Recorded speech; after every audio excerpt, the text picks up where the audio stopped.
there, I'm Joey from EDHREC, and this should be a pretty short video because I've just got a quick PSA that I want to tell everyone, and it's simply this. I think you should play more Fogs, but also, you don't need to play Fog. Fog is a classic Magic card. 1 mana, prevent all combat damage for the turn. In one-on-one games of Magic, we learn that this type of effect is a little too situational and doesn't necessarily actually help you get out of a bind. You'd often rather have removal effects to truly solve the problem that you're up against so that it can't hit you on the next turn either. But in Commander, Fog is showing up in over 31,000 decks in the EDHREC database. Now, make no mistake, Commander players also use tons of other instant speed interaction too, from cheap pinpoint removal to famous Cyclonic Rift style sweepers, which can also halt things mid-combat and set opponents back while simultaneously helping you to dodge damage. Fog shows up in 2% of decks that are eligible to play it, while Cyclonic Rift shows up in 30% of decks that are eligible to play it. Removal spells can double as proactive and reactive, and that's excellent. But in general, I think preventing combat damage is another interaction point worth delving deeper into, because in the context of an EDH game, preventing combat damage can be way more impactful here than it would be in other formats. In games of Commander, we're often building to these epic, huge, enormous, climactic combat steps where someone's slinging tens, if not hundreds of damage at their opposition. And blanking all of that for such a small mana investment is almost like making them skip their turn. It feels like time walking them sometimes, or like casting a counterspell on their combat step. And yeah, not every deck wins with combat damage, so there are plenty of times where a Fog won't really help you, and it could end up being a dead card in your hand. There are plenty of folks out there who do combo wins. I'm a graveyard guy. I love to use aristocrats to drain people's life totals instead of ever having to go to the combat step, that sort of thing. In plenty of cases, a straightforward removal spell could end up being a much better solution for you. But as many of you know, I've been tracking my games this year, and when I looked over my notes about how those games had concluded, more than 2/3 of the finishes were ended specifically as the result of combat damage. And with the sole exception of the one CEDH game that I've played this year, I haven't played in any Commander pods where 0 opponents planned on using combat as a primary part of the win condition. There was always at least one, and let's be honest, usually more than one opponent where you can see from the strategy that like, oh yeah, combat damage is a big way that this deck is planning to win the game. And all over my notes are these moments where I noted that Fog effects saved someone's life, and that set them up for victory on the very next turn. If they don't have vigilance, fogging someone is the kind of thing that will leave them with their defenses down, open to a crackback attack. If they were trying to do lifelinky stuff, well, this can blank their safety net. And it's also often just a fun out-of-nowhere moment that can produce a hilarious reaction from the table, especially because it usually gives everyone another chance to take down that archenemy. So long story short, I like Fogs. Except, well, I don't always like Fog. Fog is a classic, and it's a very easily accessible card, and if you've got it and you love the simple classics, I can't blame you. But there are some other variants that are worth taking a look at that could offer even more, you know? We're all familiar with the big ones, I'm sure. Teferi's Protection appears in 21% of decks that are eligible to play it. It's famous for keeping you and your stuff safe for a long time. But even the cheap Fog variants out there have little benefits that you can tailor to your deck strategy. Just sticking to green for right now, if you like tokens, Druid's Deliverance will populate one of them. And Respite can gain you life, and we know there are a lot of decks out there that love to abuse life gain. Blessed Respite doubles as both a Fog and as Graveyard Hate, and even though I'm a Necromancy player, I gotta say, this card makes it into a lot of my own decks, because that versatility is really, really good. All of these show up in fewer decks than the classic Fog, because Fog is such an easily accessible card. But for just 1 more mana, I think these benefits are really potent. Heck, just going a smidge further in green, Moment's Peace is a real beating. Fog once and then it can anytime threaten to do it again. If you're playing a self-mill deck, the flashback is right there in the graveyard waiting for you to use it anytime.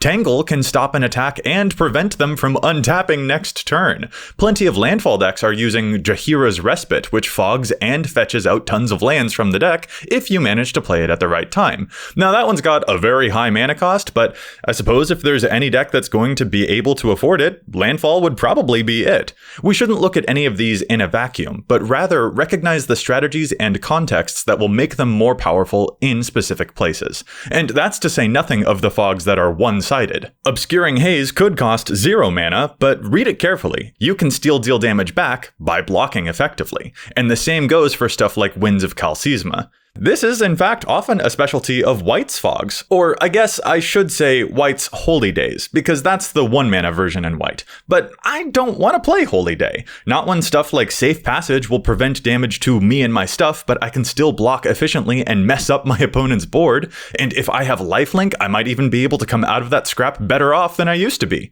One of the most popular fog effects out there right now is Dawn Charm, which is extremely versatile in case you need to protect something else instead. Repel the Abominable is a one-sided fog for humans decks. Riot Control will prevent damage and gains life. Potentially quite a lot of life, in fact. And we know that White has tons of payoffs for that kind of thing. In fact, let's start to expand a little bit further. My favorite fogs are the ones that turn enemy action against themselves. Arachnogenesis and the new Galadrim Ambush turn an attacking army into a potentially lethal crackback. There's a reason Arachnogenesis was like $30 for so long. This card's freaking bonkers. And of course, to go beyond green, Inkshield is an immediate classic, turning enemy damage into flying inklings instead. I also have a soft spot for Selfless Squire, swooping in to save you and then getting super swole for a potential crackback attack. Now, of course, leaving open like 5 mana is sometimes a tall order. You're really telegraphing that you have a trick in hand when you leave open that much mana. That's one of the reasons the classic 1-mana fog can indeed be so awesome. And if you like the cheapness of that cost, I mean, yeah, I can't be mad at that. A cheap mana cost is one of the reasons why, when I'm playing Orzhov, I don't just play Inkshield, I also play Batwing Broom. Stop an attack, and also hurt the opponent for each creature they tried to strike with. Against token decks, sometimes that's GG. And this card's a lot easier to hide when you're only holding up 2 mana instead of 5. People are more likely to think that you have like a pinpoint removal spell in your hand and not something that's going to completely wreck their army's day. And there are swaths of Aikido-style spells to handle individually large creatures too. Deflecting Palm, Delirium, and Backlash all take the damage that an enemy creature would deal and instead deal that much damage to that creature's controller. If you're willing to dip into higher mana costs, Mirror Strike and Reflect Damage can do similar things too. This is why I'm saying damage prevention is worth delving more into. Why use just a pinpoint removal spell on a scary creature when you could use your opponent's own momentum against them? Now, some people actually double dip on the fogs and on the removal by combining them. And in fact, these are some of the most popular combat avoidance spells in the entire EDH format. Aetherize, Aetherspouts, and Settle the Wreckage show up in 73, 30, and 21,000 decks in the EDH Rec database respectively, and they are a real blowout, both saving your life and making the problem creatures disappear. Comeuppance is also really cool, though far less popular, taking the damage that creatures would deal to you and dealing it right back to those creatures instead, and potentially even twisting up non-combat damage sources too. And lest you think that these effects are reserved only for decks that include white, green, and blue, the 1-mana Darkness card has saved my butt in so many games. I use this in, I think, 2 or 3 different decks because people rarely see it coming in mono black or in Rakdos. And if you're confused why I would give the regular fog all this guff, but I love the card Darkness, context is important here. Green has a lot of other variants, but black doesn't. So green has other rewards and synergies that we can play into, whereas in black, what we can do is angle our plays to make Darkness feel like more of a surprise, because folks rarely expect this type of effect in black. And speaking of the unexpected, you might not think that red would ever bother to stop damage, but in fact, red has damage prevention too. Glacial Crevices, and even Sunstone, if you're really feeling silly, are ways to turn snow mana into safety nets. And the goad mechanic isn't technically a fog effect, but I will just mention that it's a very good way to make sure that the biggest creatures out there do not bug you, as well as dropping someone's defenses to leave them open for you to strike. Now, there's an interesting thing to note about fog effects that more or less lock down combat damage completely. Spore Frog is famous in Grave Recursion decks to make it nearly impossible to hit the player because they just keep reviving the card over and over and over again. And Kami of False Hope can do the same. Landfall decks have often made use of Glacial Chasm or Constant Mists, and since they can recur lands from the graveyard super easily, these effectively make sure that the player never has to suffer combat damage ever again. Spikeweaver can really stymie a table, especially if you happen to be able to give it more +1 counters, though even the 3 that it starts with are often enough to really set a lot of folks back. Back in episode 106 of the EDH Rec podcast, I challenged the stats on Righteous Aura, which can pay a little life to stop individual big attackers, making people second guess how it is that they want to try to hit you. Maze of Ith is another classic, as of course is Core Haven, which are both cards that Voltron players have been scuppered by for years. Solitary Confinement will lock you out of danger, and there are many decks that can keep the discard effect very well fed.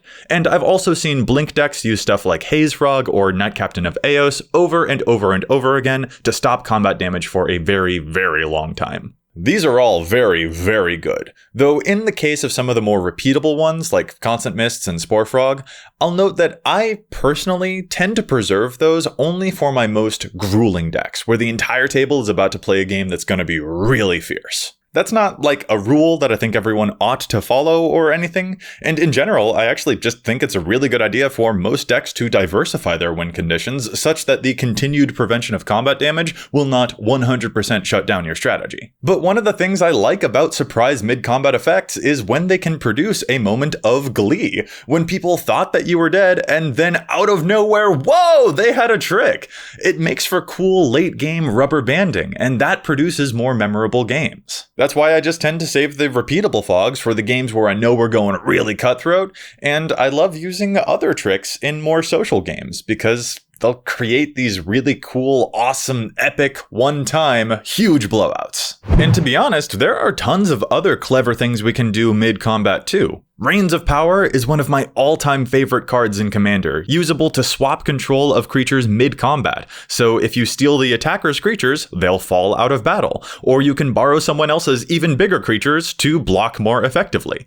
And of course, it's a versatile card that just opens the doors to a big attack if someone else happens to have more creatures than you in general. Cards like Pariah can turn damage that would come your way into the removal of an opponent's favorite creature instead. I've seen some truly legendary plays with cards like Gideon's Sacrifice as well. Ooh, and this one costs a lot of mana, but I've always wanted to flash in and block a huge, non-trampling creature with an Illusory Ambusher. It's very situational, but it would be a lot of card draw. My co-host Dana has used the card Simulacrum, which is so old that its text box doesn't state what it actually does, so I'll show an updated text version here. This one gives you your life back and retroactively takes any damage that you took this turn and instead puts that damage onto one of your creatures. So this is yet another card that matters for any life gain decks that love to turn life gain into life drain. Now, a lot of these depend upon some very specific situations to line up properly in order for them to truly flourish, so I totally understand why they don't catch on as super popular cards,